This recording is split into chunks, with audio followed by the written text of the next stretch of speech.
अस्सलाम वालेकुम। वालेकुम सलाम बेटा। ਕੀ ਹਾਲ ਮਾਂ ਜੀ, ਠੀਕ ਹੋ? ठीक ठाक बेटा।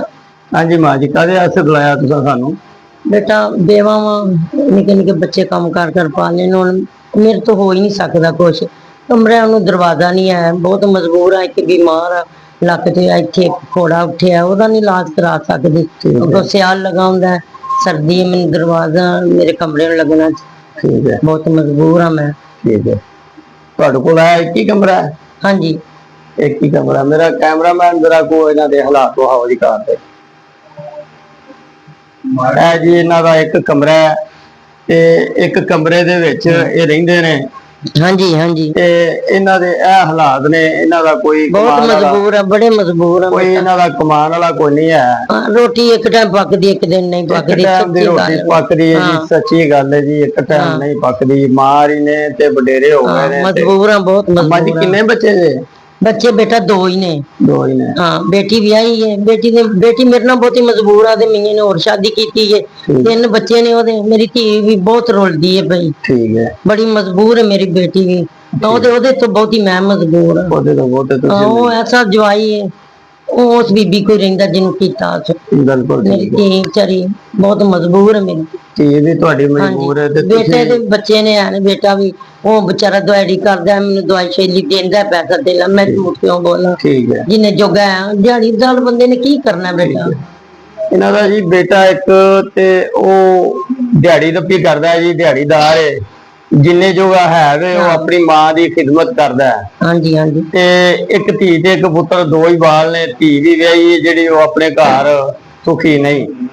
ओदे खामद ने 2 शादियां कीतियां ने ते बच्चा जिन्ने जोगा है वे दिहाड़ी दूड़ी लांदा है। दिहाड़ी ला के जिहड़ी वो खिदमत कर सकदा है इन्हां दी। हां, ओनी को दवाई शवाई लैके दिंदा है। जिन्ने जोगा बेचारा है वे, जिन्नी मजदूर दी दिहाड़ी है ओदे हिसाब नाल वो अपनी मां नूं भी दवाई लैके दिंदा है ते अपने बच्चों का भी पेट पालदा है। ते ये मां जी ने जी, ये हुण वडेरे हो गए ने, इन्हां कोल कम नहीं हुंदा। ठीक है जी। ते इन्हां वास्ते जिहड़ा गुजारिश है भरावां अगे, अपील है, दरखास्त है, ये मिन्नत समाजत भी यार वडेरे ने, साडियां मावां बराबर ने। ते कसम खुदा दी बड़ी तकलीफ हुंदी है दिल नूं। ते मेरे कोल ते ਉਹ ਲਫ਼ਾਜ਼ नहीं है जिस तरह जिन्हां लफाजां दे नाल मैं सोहणे परवरदिगार दा शुक्रिया अदा करा कि किने वे के फिर भी ओदा करोड़ा हा शुक्र है मालक दा कि मैनू मजबूर लोकां तिकर भेजदा पिया। अलहमदुलिल्लाह मैं ये अपने वास्ते बड़ा फखर वाली गल समझना कि यार मैं मेरे हथों किसी की खिदमत होंदी है। बई माल किसी का घलिया, किसी ने मैं खिदमत करना वा पिया। ऐ नहीं मैं जी पिया सारा कुछ मैं अपनी जेब विचों करना। मैं अपनी जेब विचों जिन्ने जोगा है वा करन जोगा वो भी मैं करना वा पिया। ते इन्हां मारां दी असीं खिदमत करने आ जिन्ने जोगे है वा। मां जी तुहाडी खिदमत करने आ। बड़ी मेहरबानी जिन्हां ने तुहानूं तोरिया जी, उन्हां दा शुक्रिया अदा नहीं कर सकदे। तुहाडी इन्नी की भी खिदमत का काम जी जरूर मां जी, मेहरबानी उन्हां दी बेटा जी इंशाअल्लाह।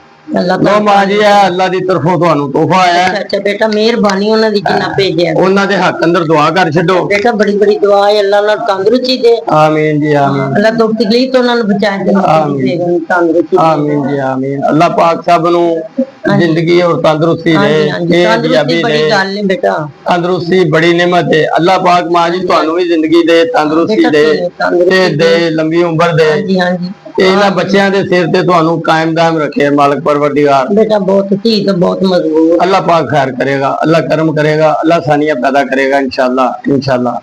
पाकिस्तान जिंदाबाद। बेटा तू साडी उन्हां तो बाद दी खिदमत दा करना करनी, तू काम ना जावे। कोई गल नहीं मां जी, तंदुरुस्ती दे, तेरी बेगम तंदुरुस्ती। आमीन। मेरे अल्लाह दी ज़ात जद देगी इंशाअल्लाह।